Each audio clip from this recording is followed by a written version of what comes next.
Let's talk a little bit about compare and contrast essays. When we approach a compare and contrast essay, it's a good idea to sit down and think about what we know about our topic. We can organize our thoughts using a Venn diagram. I'm not very into math myself, and this is a mathematical thing, but in this case, it's very handy. So you want to draw your overlapping circles. You can also Google one of these and print it out if you're not good with drawing straight things, because I'm certainly not. So on the left-hand side, where it says different, and the right-hand side you see different, you want to put each of your topics that you plan on comparing and contrasting. So if you were comparing college with high school, you want to put college on the left and high school on the right.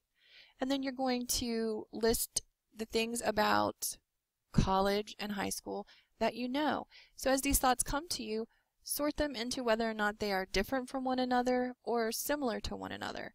So for example, right off the top of your head, college is voluntary, so that's a difference, whereas high school is mandatory. But then similar is that they both involve learning. So you have all of these thoughts coming at you because you've got these two topics. Use the Venn diagram to really help you put all of those on paper and really get an overall sense of the bigger picture of what you're going to look at. And then you can use that to narrow down in the similarities under which things you want to really make the emphasis of your paper, because you can't cover all of the similarities and differences. So when we're talking about comparison and contrast, a comparison offers perspective on one thing by pointing out its similarities to something else. So this is the like piece. These are how things are similar. And the contrasting piece emphasizes the differences between two things, so how they're not alike. When you're doing your introduction, you want to kind of give the reason for the comparison and contrast. Is it to determine which one is less desirable? Is it to determine which one is better? The thesis statement should clearly present the two items to be compared and contrasted and the criteria for the comparison. So you want to say, I'm pointing out that this school is far superior to this school because of enrollment figures, classes offered, and safety, if that's what you were doing. One special form of comparison, and I want to note this, we probably won't use it, but you should be aware of it. This is a special form of comparison called an analogy, and it explains one thing by comparing it to a second thing.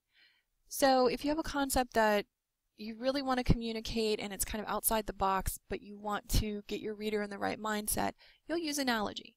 So if you're trying to talk about the inner workings of high school, you could say they're like shopping malls. If you want to talk about how people feel about driving, some people are excited, some people are not.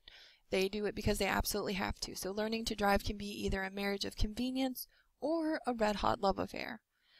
You can also just use it to describe something and get the reader in the right frame of mind. You could say writing a personal narrative is like shooting a home movie in your imagination. Comparison and contrast papers can be used to make a couple of points. So you can use it to make a point, which is you can use it to judge the worth of something by putting it up against something else. You could say Chrysler vehicles are far superior to Hyundai, or vice versa. You could also use it to explain. It's sometimes easier to understand how things are today by looking at them as to how they used to be. So you can do that by going through using compare and contrast. I do have extra videos and supplements in the extra resources tab. Both of these videos are there, but you can go and watch them at your leisure. So there's two ways that we really communicate with a comparison contrast paper. One way that we get our point across is using the point-by-point method. You might also hear this called the slice or alternating method. This compares items one point at a time. Each topic sentence for paragraphs focuses on the point being used as the basis of comparison rather than the item. So if you were writing a paper on college and high school, you might decide on the following 3 points: cost, workload, and social aspects. So if you do that, then each of your body paragraphs is going to go point by point. So you're going to talk about, first you're going to talk about the cost of attending high school and the cost of attending college. Then you move to what the workload is like in high school and college. Then you move to the social aspects of high school and college. So when we're talking about the cost of attending high school and college, we're not going to mix in workload. We're not going to try to bring anything about social aspects.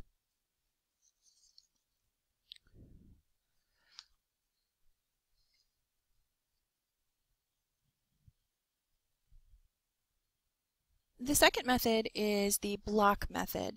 So here we talk about all of the points in the same order for each subject. So if you're talking about, again, college and high school, your first 3 paragraphs talk about the things that you want to talk about with college, and then you move to high school, but you don't alternate them. So you're saying pretty much what you know and what you want to say for the topic 1, and then you move to topic 2, and then you make your points later on in later paragraphs after you've explained everything that the reader needs to know about both topics. The more common is the point by point, but if you absolutely have a ton of difficulty doing the point by point, you can definitely write it out in block and see if you can go back and then blend it.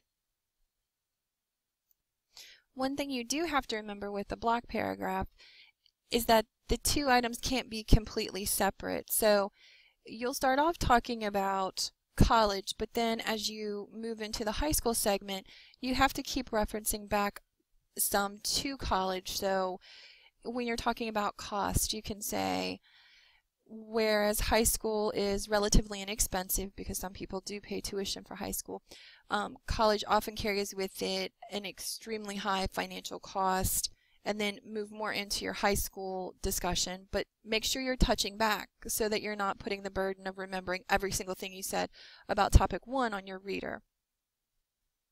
So some words and phrases used in the comparison and contrast essay. This lets the reader know that you're comparing, that you're contrasting.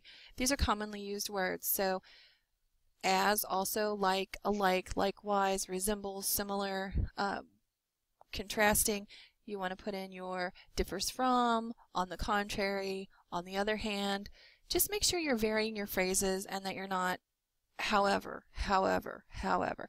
So write what you have to write the first time around, but then as you're drafting or as you're doing peer review for the drafts, look for these things and make sure you make suggestions for yourself or for your peers as we do peer review of different phrases we can use to indicate comparing and contrasting. Thank you.